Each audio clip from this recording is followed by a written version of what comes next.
इसी सारी सूरत हाल पे बात करते हैं। नासिर बुखारी साहब इस वक्त हमें ज्वाइन कर चुके हैं, इकोनॉमिक एक्सपर्ट हैं। नासिर साहब बहुत शुक्रिया आपके वक्त के लिए। अस्सलाम वालेकुम। अच्छा नासिर साहब, मुझे ये बताइएगा कि अभी ये जो सारी मुज़ाकरात, कामयाब मुज़ाकरात, एलामिया भी आ गया, स्टेटमेंट जारी हो गई, अभी जो कहा जा रहा है कि तवील मुआहिदा होने जा रहा है, तो अब हम ये तसव्वुर कर लेना कि कोई हिकअप्स अब नहीं आएंगे और अब मामलात नई जो हुकूमत बनी है इसके साथ बड़े मतलब स्मूथली चलेंगे। जी अस्सलाम वालेकुम। वालेकुम सलाम। देखिए, ये तो अब इस पर डिपेंड करता है कि आप के जो स्टाफ लेवल मुआहदे के बाद जो शराइत तय हो रही हैं, जो मुआहदे की नुकात तय हो रहे हैं, उस पर आपकी हुकूमत जो है वो किस तरह से अमल करती है। इस वक्त जो गुज़िश्ता आपकी जो इंटरिम गवर्नमेंट थी, उसकी तो IMF ने बड़ी तारीफ की है और कहा है कि ये इन्होंने जो है तमाम अहदाफ मुकम्मल किए। माजी में हमने देखा है ऐसा कि पाकिस्तान ने मुआहदे किए, लेकिन वो मुआहदे जो है उनकी शराइत को पूरा करने के बजाय उनसे मुनहरिफ हो गया, तो लिहाजा वो उनका IMF का मुआहदा जो है वो ख़त्म हो गया। तो ये जो हमारी अपनी डिलीवरी पे और हमारे अपने यहाँ पर हुकूमत की तरफ से जो संजीदगी है उसके ऊपर डिपेंड करता है। हाँ, कराइन ये बताते हैं कि यकीनन एक इंटरेस्ट जो है वो नजर आ रहा है मौजूदा हुकूमत का कि इस पैकेज को जो कि उनको आगे लेके चलना होगा, उसको जो है वो दिलजमई के साथ और एक गोया संजीदगी के साथ जो है उस किस्म के तमाम शराइत को पूरा करे, और करना भी चाहिए, क्योंकि वो IMF जो है वो उसकी तरफ से थोपी गई शराइत नहीं है। गलतफहमी ये होती है हमारे यहाँ, IMF ने कहा ये करने नहीं, IMF जो है वो आपको ये कहता है कि आप दवाई लें, सेहतमंद हो जाएं और अपनी सेहत का खुद ख्याल रखें। तो ये एक रिफॉर्म प्रोग्राम जो है वो देखना है कि वो अब यहाँ पर किस तरह से शुरू किया जाता है, निजीकारी कैसे की जाती है, कवानीन में बेहतरी किस तरह से लेके आई जा सकती है, क्या क्या ऐसे जो कि लीकेजेस हैं। मसलन आपके पास जो है करीबन आप 350 बिलियन रुपीस सिर्फ उन मिनिस्ट्रीज का अदा करते हैं जो कि 18वीं तरमीम के बाद सूबों को मुंतकिल हो चुकी हैं और सूबों की जिम्मेदारी है, लेकिन सेंटर में भी आपने वो मिनिस्ट्रीज उसी तरह से रखी हुई है। तो इससे क्या हासिल होता है? हम 350 बिलियन रुपीस जो है वो अपने ज़ाया करते हैं। और इसी तरह हमारे पास जो मजीद यानी जो ऐसे खर्चे हैं जिनकी हमें जरूरत नहीं है और हम गैर जरूरी तौर पर उन खर्चों को जो है अदा करते हैं। फिर हमारे पास जो है डेट का एक जो ट्रैप अगर पिच गया है, जिसमें हम गोया एक चले जा रहे हैं। लेकिन बुखारी साहब, एक चीज़ मैं यहाँ पर आपसे जानना चाहूँगा कि हम ये देखते हैं कि ये आखिरी एक तरह से किस्त है, जो चीज़ें मामलात होंगी, अगली हुकूमत है, फिर एक लॉन्ग टर्म एक नई जो हिकमत अमली है वो भी तय की जा रही है IMF के साथ। लेकिन IMF की जो चीज़ें होती हैं कि पाकिस्तान को अपनी रिफॉर्म्स करनी है, अपने मामलात को बेहतर करना है, तो क्या सर ये अपने मामलात की बेहतरी और अपने हालात ठीक करने के चक्कर में मज़ीद मुश्किल जिन्हें फ़ैसले कहती है हुकूमत वो करने होंगे? और क्या फिर नए टैक्सेस की और महंगाई की मद में आवाम पर बोझ आएगा, या समझते कि नई हुकूमत के बाद चीज़ें आसान हो जाएं? नहीं, ये गैर जरूरी सी एक बहस है कि जी आप आवाम के लिए बेहतरी ला के आएंगे। बेहतरी तो तब आएगी जब आप रिफॉर्म्स मुकम्मल करेंगे और उसके बाद जो है आपका जो एक इन्फ्लेशन का रेट है वो आप दोबारा 5%, 3%, 4% के ऊपर लेके जाए। ये इन्फ्लेशन जो है ये तो IMF की तरफ से नहीं आती ना, ये तो आपके पास, क्योंकि आपने अपने ऐसे इंटरेस्ट रेट इस वक्त आपका जो है वो 22% है। आप जो बोरोइंग करते हैं आप उस पर देखेंगे हुकूमत की जो अदायगियां हैं इस 22% के रेट से कितनी ज्यादा है, तो ये तो हुकूमत को खुद तकलीफ हो रही है। लिहाजा सबसे बड़ा जो फोकस होगा इस रिफॉर्म का वो इन्फ्लेशन को कम करना होगा, और यही इसी में। लेकिन इन्फ्लेशन को जहाँ तक बुखारी साहब कम करने की बात है, अभी जब गवर्नमेंट मतलब तश्कील भी नहीं पाई थी, उससे पहले ही इकोनॉमिक एक्सपर्ट्स ये बातें कर रहे थे कि बड़े बोल्ड फैसले करना पड़ेंगे जो अवाम में ज़ाहिर मकबूल नहीं होंगे।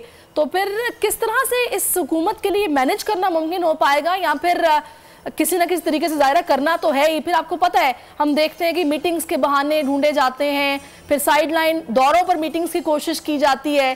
तो माहौल कैसा फिर आप देख रहे हैं इस हवाले से, IMF के साथ कैसा रहने वाला है? मैं तो समझता हूँ कि ये हुकूमत जो है वो इसमें संजीदा है इस वक्त, और वो चाहती है कि इस प्रोग्राम को मुकम्मल करे। देखिए, शॉर्ट टर्म में तकलीफ होगी, शॉर्ट टर्म से मुराद है साल 1.5 साल, लेकिन जब इन्फ्लेशन रेट नीचे आना शुरू हो जाएगा, गुज़िश्ता सालों में भी ऐसा हुआ है। हमारे पास 2 प्रोग्राम हमने ऐसे किए हैं। एक शौकत अजीज साहब के ज़माने में जब हमने IMF का प्रोग्राम जो है उसको मुकम्मल किया था, और बल्कि हमने IMF से कहा था कि अब हमें आपकी ज़रूरत नहीं है। दूसरा जो है वो गुज़िश्ता PMLN की हुकूमत में जब हमने IMF का प्रोग्राम जो है सक्सेसफुली किया था, तो उससे उसका नतीजा ये हुआ दोनों मौकों के ऊपर आपके पास इन्फ्लेशन जो था वो 5% से नीचे आ गया था।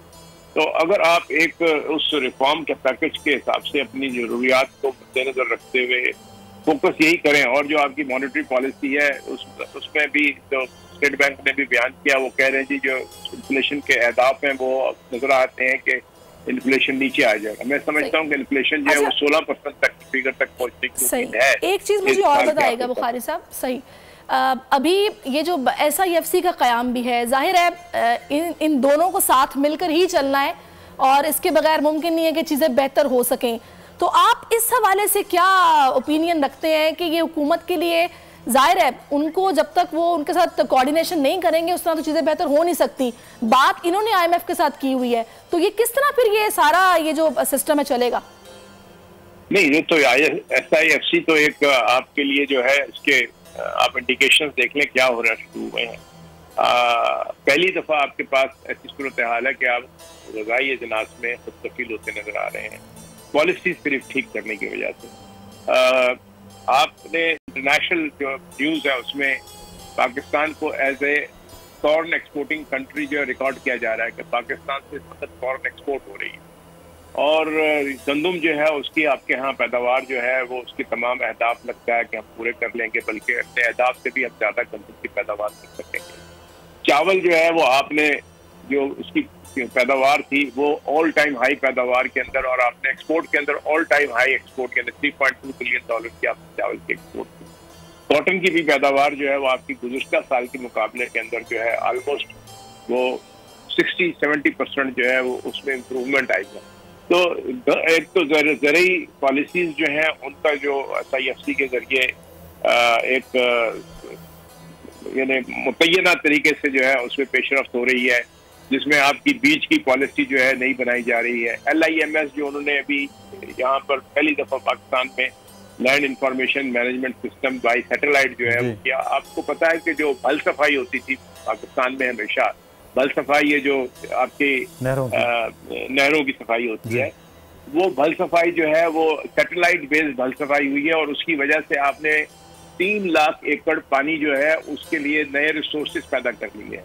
ये बात ये अखबारों में नहीं आती इस तरह से कि ये कितनी बड़ी कि आपको एक समझें कि बिल्कुल बुखारी साहब ये सम्राट है इस SIFC के प्लेटफॉर्म। लेकिन इसमें बुखारी साहब मेरा सवाल ये है कि अभी आप फरमा रहे थे कि 16% तक इन्फ्लेशन रेट जो है वो आ जाएगा। एक जानिब हम ये देखते हैं पेट्रोल प्राइस और साथ ही साथ बिजली और गैस की कीमतों में इजाफा, तो अगर ये इजाफा पैरेलल हो रहा है तो सर वो किस मैकेनिज्म में इन्फ्लेशन कम हो जाएगी तकरीबन आधी तक आने का? देखिए, ये मैंने जो बताई है स्टेट बैंक की तरफ से जो रिपोर्ट आई है उसकी फिगर है, लेकिन ये कि जो कोर इन्फ्लेशन है, अगर आपके पास फूड इन्फ्लेशन जो है वो नीचे आ जाता है, जो एक आपकी यानी जो आपका ऑयल का जो है वो तो इंटरनेशनल मार्केट की रेट्स के ऊपर डिपेंड करता है, लेकिन सबसे इम्पोर्टेंट चीज जो है वो आपकी जो आवाम की जरूरत के मुताबिक से आती है वो उसकी फूड इन्फ्लेशन। आपका फूड इन्फ्लेशन जो है वो नीचे आना चाहिए, और वो उस तरफ से जो है आपकी इंडिकेशन, जब आपके यहाँ सप्लाई अच्छी हो रही है तो हम समझते हैं कि फूड इन्फ्लेशन जो है वो जरूर कम होगा। तो एक तरफ ये दुरुस्त है कि आपको जो है, देखिए ये जो आपका गैस में भी और बिजली के अंदर भी इस वक्त जो सर्कुलर डेट है वो एक आपके लिए बहुत बड़ा फ्रीज बन गया है। हमने जो उसका इलेक्ट्रिसिटी का सर्कुलर डेट है वो तो हमने खुद अपने ऊपर खुद तारीख किया, जो आपने CPEC की पॉलिसीज के तहत जो है अपने पास कोल प्लांट लगाए और उनको आपने जो है मिनिमम फिक्स्ड रिटर्न जो है वो उनको बताई, इसी तरह दूसरे IPPs को भी। लेकिन कोल के प्लांट्स लगाने में तो खासतौर पे बहुत गलत पॉलिसी थी कि आपने CPEC में इसको जो है वो लेके आए, और अब वो 22% 20% पे चल रहे हैं और कैपेसिटी हम उनको 62% पे पे कर रहे हैं। बिल्कुल सही। और ये इसके सर्कुलर डेट जो है वो डेवलप हो गया है, और इस पर जो है चाइनीज की तरफ से हम पर जोर था कि हम अपने पास लगाएं जिस नौयत के आपके पास हाइडल प्रोजेक्ट दूसरे लगे हुए हैं, लेकिन हमने क्योंकि इलेक्शन लड़ना होता है और सब पार्टियों का ये होता है कि जी हमने बिजली फराहम। अब साहिवाल का जो है कोल प्लांट जो इम्पोर्टेड कोल पर है बंद पड़ा है। ये कितना बड़ा जुल्म है पॉलिसी मेकर्स की तरफ से और गवर्नमेंट की तरफ से कि आपने इस मुल्क को जो है वो सर्कुलर डेट पे एक तरह से धक्का दे दिया और अब इसको ठीक करने की जरूरत है। अब सर एक चीज और भी है जिसको मेरा ख्याल है कि आप बेहतर राय दे भी सकते हैं कि इसको कैसे ठीक किया जाए। अब नहीं, हम बारहा ये देख चुके हैं कि जब जब IMF के साथ मुआहदा हुआ टैक्स नेट को बढ़ाने का मुतालबा किया गया है। अभी जो मौजूदा हुकूमत है, अब आपके ख्याल में उसको ऐसे कौन से इक़दाम उठाना होंगे कि एटलीस्ट इस टैक्स नेट को बढ़ाया जा सके? जी ये देखें, आपका पूरा रिटेल सेक्टर जो है उसके ऊपर तो आपको यकीनन जो है एक टैक्स के निज़ाम को लाना होगा। आप अगर रिटेलर की कंट्रीब्यूशन देखें टैक्स में तो वो चंद बिलियन के ऊपर है और जिसकी वजह से इस वक्त सारा का सारा बोझ जो है उन्हीं लोगों पर पड़ा हुआ है जो कि ऑलरेडी टैक्स दे रहे हैं और इस तरह आपको कंजम्पशन टैक्स जो है उसको भी बढ़ाना पड़ेगा। लेकिन एट द सेम टाइम मैं समझता हूँ कि आपको जो टैक्स रेट्स हैं उसमें कमी करने की तरफ सोचना चाहिए कि जितना आप उसको एक्सपैंड करेंगे आप साथ साथ उसके लिए टैक्स नेट पे भी जो है टैक्स रेट में भी जो है कमी लाए। और दूसरा एग्रीकल्चर सेक्टर के ऊपर उमूमन ये लोग कहते हैं कि जी एग्रीकल्चर पे कोई टैक्स नहीं, एग्रीकल्चर पे सूबे जो है वो टैक्स लेते हैं और उसमें जो है आप ये कर सकते हैं कि वो जो सूबे टैक्स लेते हैं उसके अंदर बढ़ोतरी करते हैं और उसमें जो है जो खासतौर पे जो बागात हैं जिनकी इनकम जो है वो एक मुतय्यना इनकम होती है, बागात के ऊपर पहले जो है वो टैक्स को बढ़ाएं और सूबे ही बढ़ाएं, क्योंकि वो जो हमारे पास मैकेनिज्म FBR के पास नहीं है कि हम एग्रीकल्चरल टैक्स जो है उसको ले सकें।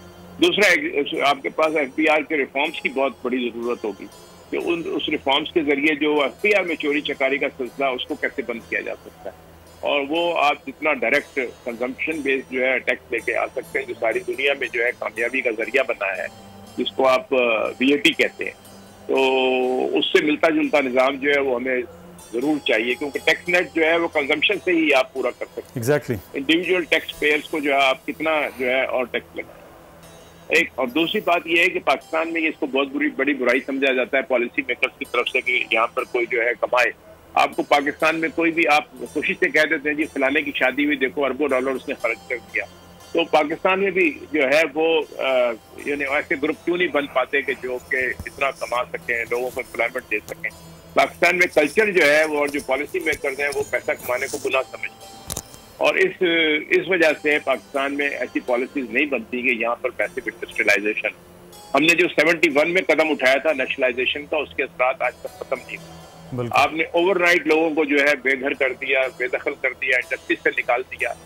आज भी वो जो पॉलिसीज हैं वो इस नोयत की नहीं बन पाई कि आप इंडस्ट्रियल प्रोग्रेस को जो है एक आसानियां पैदा करें और उसकी वजह यह है कि आपका ईज ऑफ डूइंग बिजनेस जो है उसके इंडेक्स के ऊपर आप उन ममालिक में जब दुनिया में सबसे ज्यादा मुश्किलात है। तो रिफॉर्म का मतलब जो है वो ये है कि आप ईज ऑफ डूइंग, और इसी वजह से बुखारी साहब मेरा ख्याल है कि पाकिस्तान से बिजनेसेस भी, पाकिस्तान के बिजनेसमैन मूव कर गए क्योंकि वजूहात है कि हमारे लिए ईज ऑफ डूइंग बिजनेस मामला भी रहा। बहुत शुक्रिया बुखारी साहब, आप जा रहे हैं ना, अब तो सऊदी अरबिया जा रहे हैं। जी जी, तो अब देखते हैं कि मामला क्या होते हैं। नासिर शाह बुखारी साहब बहुत शुक्रिया, हमारे माशियात हमारे साथ मौजूद थे जनाब, और पाकिस्तान के मामला किस जाने बढ़ते हैं अगले आने वाले दिनों में देखते हैं। सब्सक्राइब करें और बेल दबाएं ताकि कोई खबर रह न जाए।